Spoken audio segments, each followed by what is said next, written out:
Jaguar Wright just flipped the whole courtroom on its head.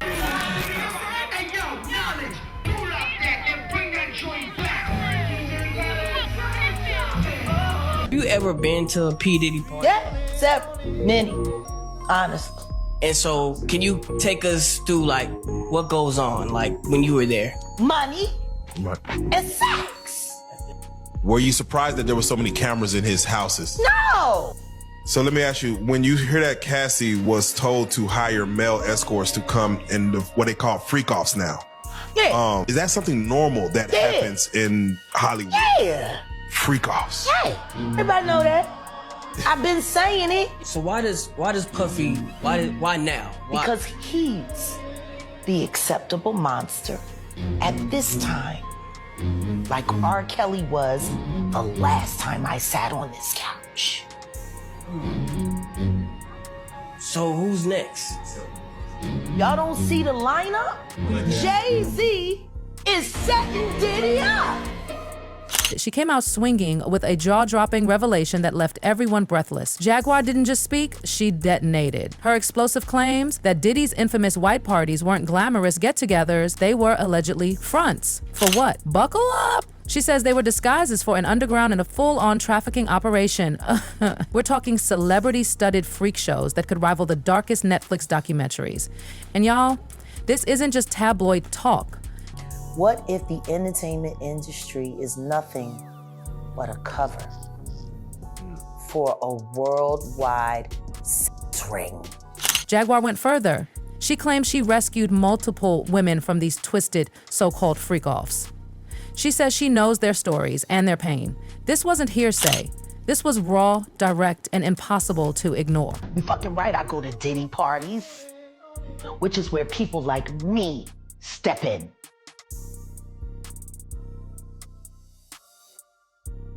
To walk motherfuckers out! Cause ain't nobody stopping me when I come. Why would they talk about it? Who is there to go to? Who's gonna fucking help them? What HR department do you know of that works for any of these labels? Yeah. When have you ever heard of a sexual harassment suit being publicly acknowledged in the entertainment industry at all? Never. Not in entertainment. Tupac. Remember that one? He was the only one. Yeah. You saw how that turned out. Yeah. No, guilty. That's why they do it. To make you an example. To remind you what they're willing to do to keep things the way they want them. It's intimidation. Can't go to the authorities. They're all bought and paid for. You could try to get a special prosecutor, but they'll just pay somebody to reassign him to another case. Remember when celebs used to beg for an invite to Diddy's white parties? That coveted golden ticket to the Hamptons, where you showed up in white, popped bottles of Crystal, and danced until the sun came up? Yeah, that image has shattered into a million disturbing pieces. Because beneath the glitz, the glamour, and the blinding flashes of paparazzi cameras, Jaguar says there was a sinister reality, and the biggest names in Hollywood were all in attendance. Whether they knew what was happening? That's the million-dollar question now.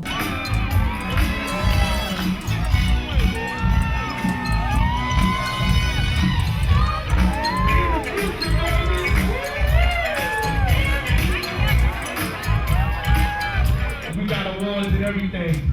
Rico Love is nominated for an award. The boy Sweetie Ross is nominated. Fabulous is nominated for an award. Drake is nominated. Devon Stevens is nominated. Yeah. Polo the Don is nominated. Chris Brown is nominated.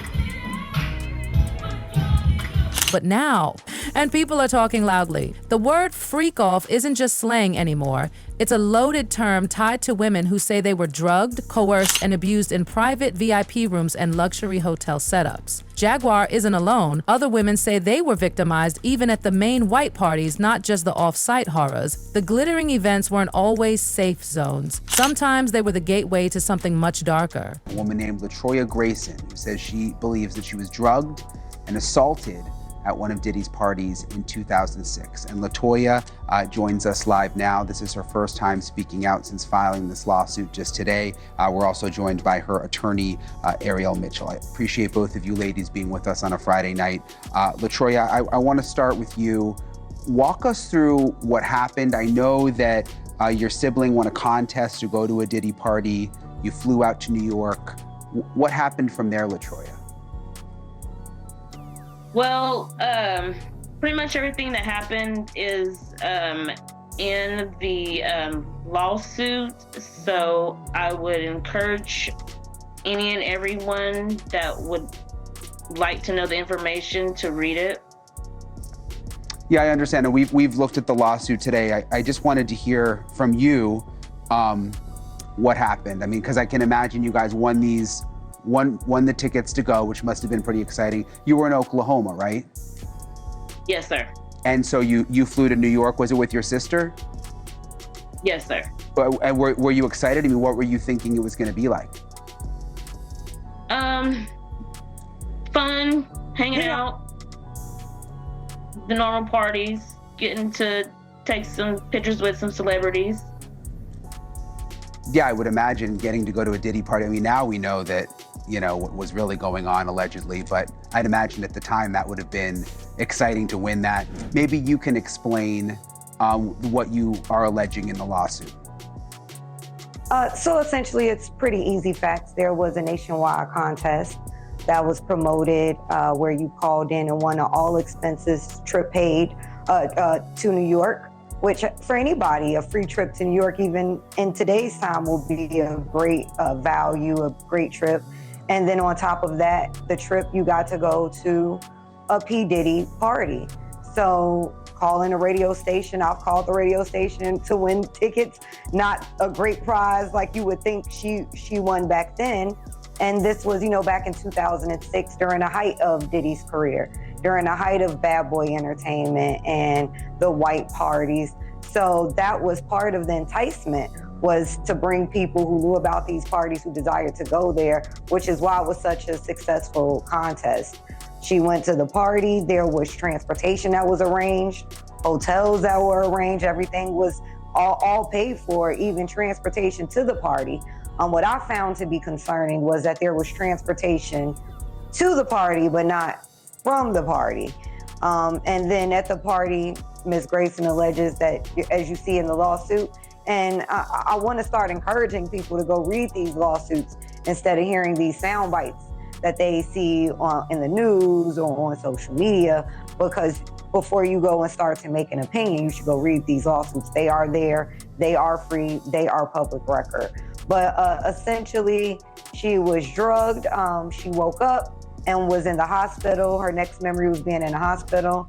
After finally returning back to the hotel, she had to leave shortly thereafter to go back to Oklahoma.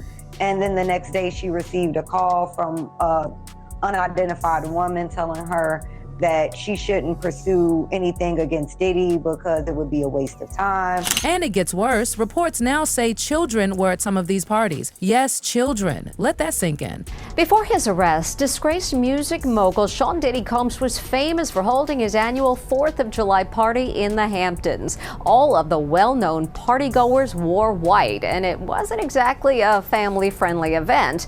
Now imagine you're a 6-year-old kid and you find yourself a guest there. Allison Hall has more. Take this, for example. A photo emerged from Diddy's 1999 white party. Diddy arming casually draped over a 6-year-old boy. That boy, Justin Levski. Now a grown man at 31, Justin spoke to Inside Edition about that exact moment.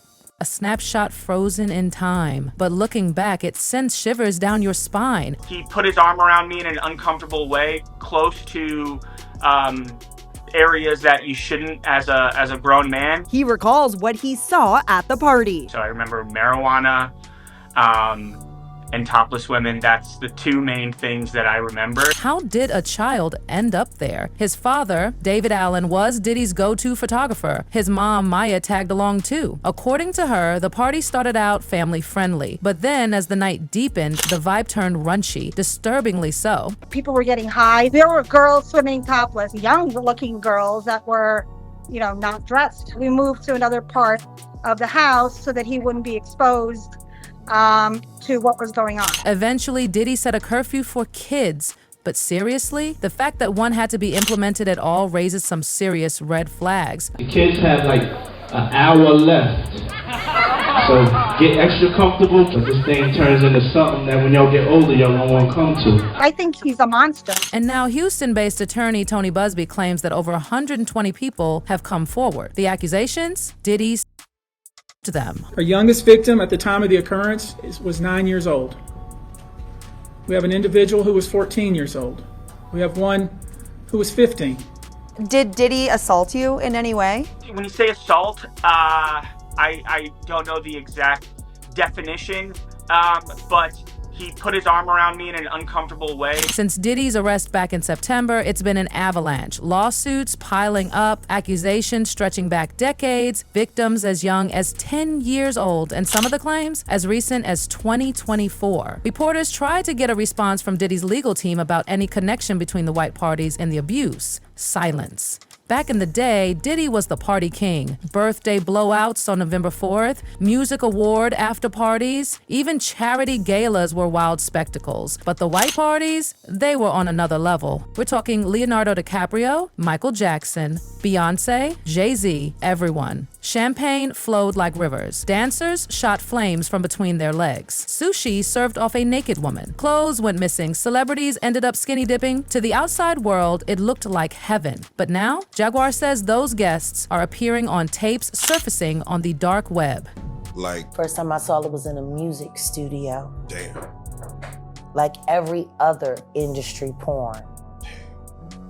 First time I saw Paris Hilton's tape, A Night in Paris, was in his studio. The first time I saw Mary J. Blige being gang raped on camera at Death Row after hours was in the studio.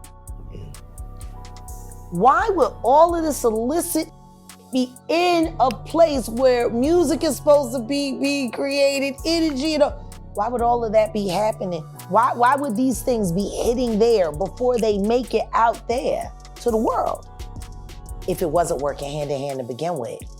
Now, there's a viral video going around where Snoop Dogg and Dr. Dre are sitting there and they were on TRL. And Dr. Dre's like, hey. I don't know why ain't nobody talking about when Carson Daly went to them Diddy parties. Because Carson Daly did go to them Diddy parties. No different than Ashton Kutcher. Damn. Okay. No different than Hype Williams. Why don't nobody want to talk about Hype Williams? Usually if I send a shout out at somebody, people start really kicking things up. But it's almost as if Hype is like living under some wheat germ grass or some under Russell Simmons' ass in Bali. Is it time to put Hype Williams on a milk cart? Melissa Ford just did an interview talking about how Hype Williams brought her out. Now, mind you, she's a video vixen, and it seems like the girls that used to be part of the music videos have stories to tell. They should. And They're all sex workers. And if they weren't, they felt like it when they went home.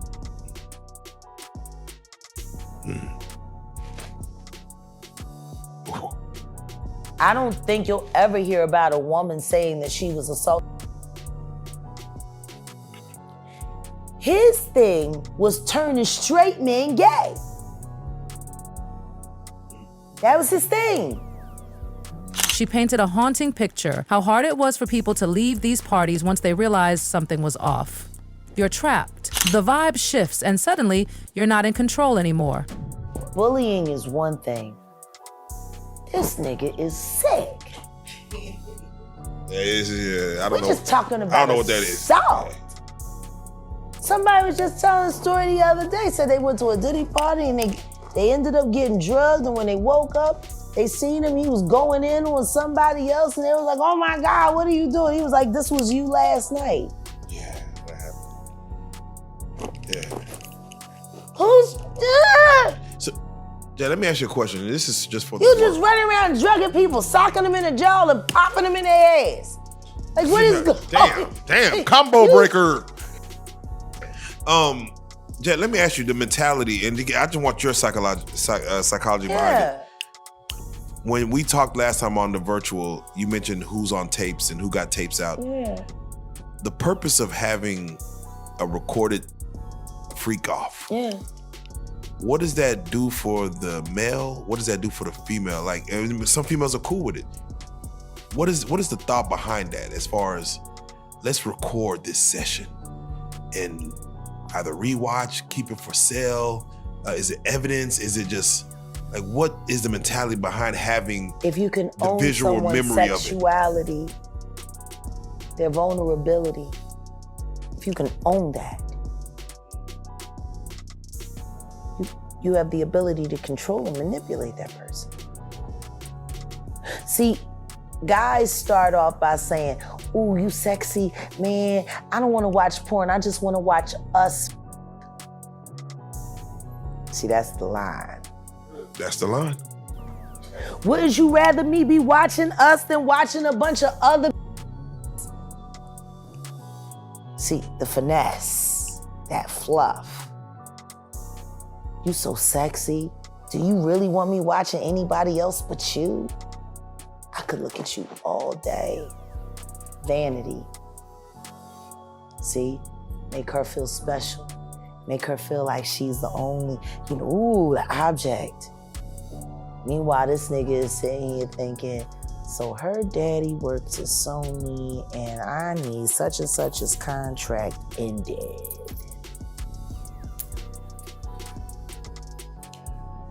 Does it also work this way for men? Absolutely. And it's worse for the men. Women are used to being the victims of sexual, not men. No man walks in thinking that another man is looking at him like a lollipop. Not a straight man. You are only hip to the that you hip to. You know what I mean? Which is why you hear so many people say they went to Diddy parties and they felt like something was off and decided to leave, or they got invited to another room and they decided to go because they felt like it wasn't right, or whatever the case may be. Oh, and about that all-white dress code, it wasn't just fashion. It was control. Diddy enforced it with military precision. He even made one guy take off his red sneakers at the door, claimed it was about unity, like a school uniform. But really, it made Diddy the only one to stand out. The only one not blending in, the puppet master in the spot. Jaguar wasn't there to sip champagne and flirt with the elite. She says she walked into that madness with a mission: to help people trapped in situations they didn't sign up for. And she didn't mince words about Diddy's place in the music world either. She called him a toxic force for over 30 years. But she didn't stop with Diddy. She dragged powerful industry gatekeepers like Clive Davis and Lucian Graange, accusing them of protecting Diddy while the system thrived off exploitation. According to Jaguar, this isn't just a Diddy problem. It's a cultural rot one that's been allowed to fester behind glitz, fame, and billion-dollar contracts. If you want to come up missing and dead, who did it? Tell us. Can't tell you who done it. I can tell you who wanted it. And it will most definitely be Clive Davis. So you think Clive is looking for it? Oh, I know he's looking for it. I know he's worried about me. He should be. Why? He should be very worried about me. Why? Because I know things about him that he don't want nobody to know. I know things he's done. And it's hurt people that I love. Like what?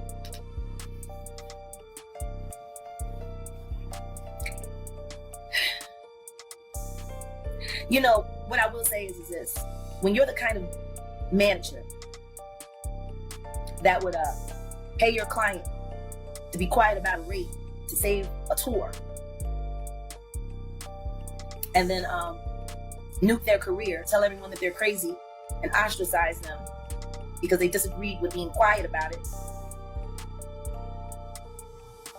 When you're that kind of person that employs the same group of drug dealers that you've been working with for the past 25 years, and out of nowhere, people just keep dying of drug overdoses. You know, it kind of pisses me off that all of these artists have died from drug overdoses and nobody really bothered to take the time to look at the toxicology reports. See, all rock stars are drug addicts and alcoholics anyway, so why bother to do an extensive check? Easiest way to get rid of a difficult artist is a drug overdose. Because everyone will believe that they killed themselves. So who did Clive Davis kill? Oh, I can't tell you who he killed. I can tell you who he worked with that ended up dead. Who? Besides Whitney Houston. Yeah. Janis Joplin. So you know for sure that Clive Davis killed Whitney and killed. I didn't say I knew anything for sure. Okay. What I am saying is that the same drug dealer that has showed up to service a lot of these entertainers that have died have very close ties to Clive Davis, and everyone knows it. He's always hanging out at the Ivy. He has a bad diet. He drinks too much. What's his name? Everybody. I don't know. You don't know his name? I was drunk. I've seen him around. Okay. If you understand. Now, being that you have had such a traumatic life, if anyone's gonna know about Diddy's secrets, it's going to be this guy who was his bodyguard in the 90s, and he actually exposes a lot about Diddy. A lot of people believed that, Usher was groomed by Diddy. He wasn't only groomed by Diddy, he was groomed by L.A. Reid, the rest of them too, man. Because they knew what happened. Then they came out and brought him back, and all of a sudden, he's getting all the great tracks. He's getting all the songs. They making him into this star, even though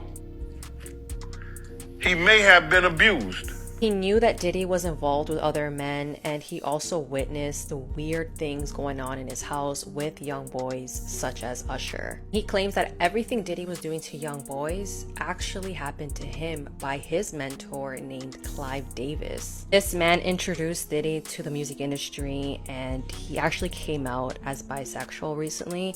And it's been said, allegedly, that he forced Diddy to do certain things with him in order for Diddy to start his career. He basically gave Diddy the opportunity to start Bad Boy Records, and if it wasn't for him, then Diddy would be no one.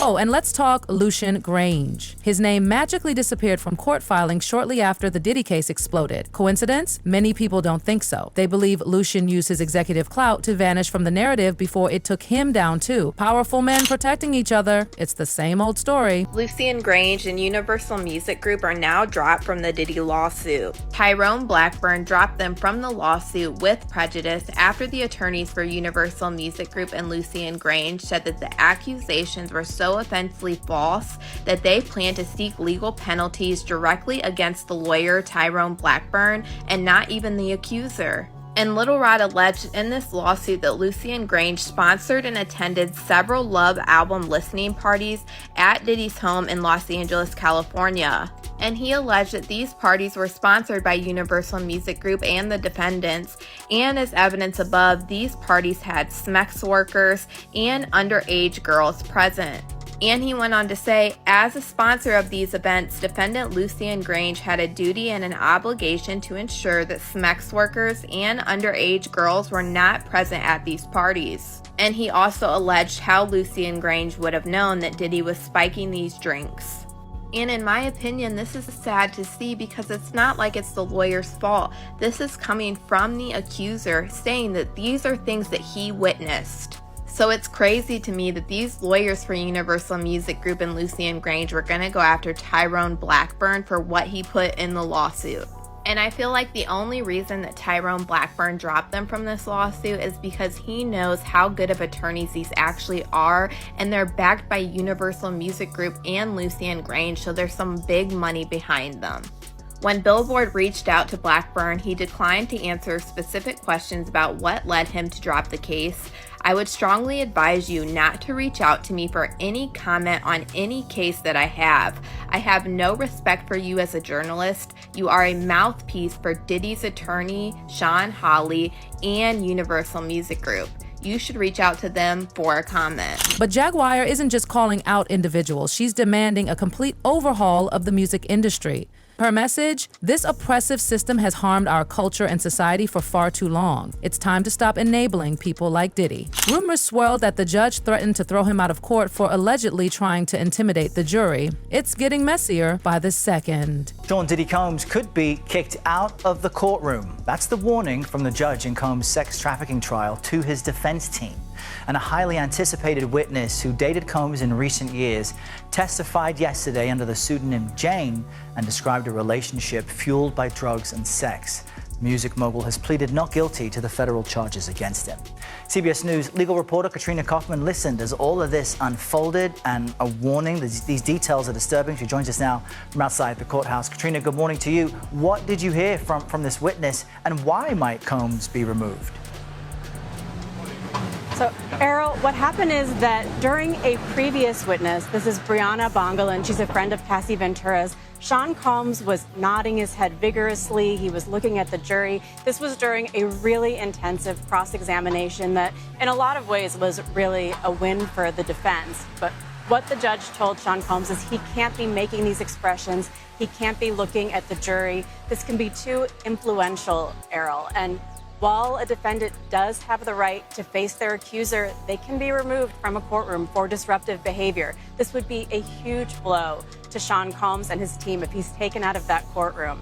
During Jane's testimony, this is another one of the alleged victims who is key to this case. I did still notice him, Errol, sometimes nodding his head in agreement as she was on the stand. But her testimony, it mirrors the testimony that we heard from Cassie Ventura in a lot of ways. That's Sean Combs' ex-girlfriend who testified about how they did freak-offs together. In Jane's case, they called them debauchery or a hotel night, she said. And just when you thought this couldn't get darker, Jane took the stand. Her story, it left the entire courtroom in shock. She met Diddy back in November 2020, and by January 2021, they were officially dating. It started off like a dream, luxury trips, wild nights, drugs, sex. Jane thought she was living the high life, but that dream turned into a nightmare real fast. She said Diddy gave her drugs that made her feel euphoric, relaxed, and hypersexual. And here's the kicker. She admitted she'd only experimented with drugs twice before him. But once he entered her life, it became constant, strategic, controlling. Then in May 2021, Diddy began bringing up a fantasy of hers, watching her have sex with other men. At first, it was just dirty talk, until one night, things changed forever. She said they were already high and having sex when Diddy suddenly said, "I can make this fantasy a reality if you want it." She was caught in the moment. She said yes. And just like that, boom. He got on the phone, made arrangements within hours, and before she even processed it, a male escort named Don showed up at a hotel room. Jane says she and Don started messing around while Diddy, fully naked, watched and pleasured himself. Don ended up finishing on her. Then Diddy had sex with her too. At the time, Jane said it felt taboo, wild, new, but what she didn't know, that night would open a door she could never close again. She called it her relationship's Pandora's box because from that point on, she claims 90% of her encounters with Diddy involved another man. That wasn't a one-time fantasy, it became the entire routine. Jane said that night completely set the tone for everything after. And that kind of setup, it matches what Gene Deal, Diddy's former bodyguard, has been screaming about for years. Jane's story wasn't an anomaly, it was the pattern. And it didn't stop there. Jane testified that she was told to perform oral sex on other men while Diddy watched. These weren't short encounters either. Some lasted over 24 hours, and some men showed up for multiple sessions. She said the rule was clear. You don't stop until the man finishes, no matter how long it takes. No matter how exhausted you are. Just imagine that. Meanwhile, earlier that day in court, Diddy's lawyers tried to spin the narrative. They went after another accuser, Brianna Bongolan. Now, Brianna had dropped a serious allegation. She said Diddy once held her over the balcony of Cassie Ventura's LA apartment back in September 2016. That visual, haunting. But Diddy's legal team came prepared with receipts, literally. They pulled out hotel records, tour dates, and even food orders. They said Diddy was in New York, staying at the Trump International Hotel under his alias Frank Black, not in LA. They even had food receipts dated September 25th and 26th. Then came the cross-examination. The lawyer pressed Brianna. "You agree one person can't be in two places at once?" She responded quietly, "In theory, yeah, I can't answer that." Later, she did admit she wasn't exactly sure of the date, but she stood her ground. The balcony incident, it absolutely happened. She said she'd never forget it. And then the prosecution? Oh, they clapped back hard. They revealed a screenshot of a private text conversation between Cassie Ventura and Diddy's aide. In it, Cassie clearly referenced the balcony incident, because the metadata confirmed the message and attached photo were from September 30th, 2016. So even if Brianna was off by a few days, the story still matched. What's even more terrifying? That wasn't a one-time incident. That was part of a pattern too. And now with Jane's testimony rolling and more tapes, texts, and survivors speaking out, you've gotta wonder, who's next? Because this isn't just about Diddy anymore. This is about a decades-long web of secrets, sex, silence, and power. Names like Beyonce, Jay-Z, Leonardo DiCaprio, Clive Davis, and Lucian Graange have all hovered around these stories, whether by direct link or suspicious silence. But with the truth pouring out in a federal courtroom, no one's reputation is safe anymore.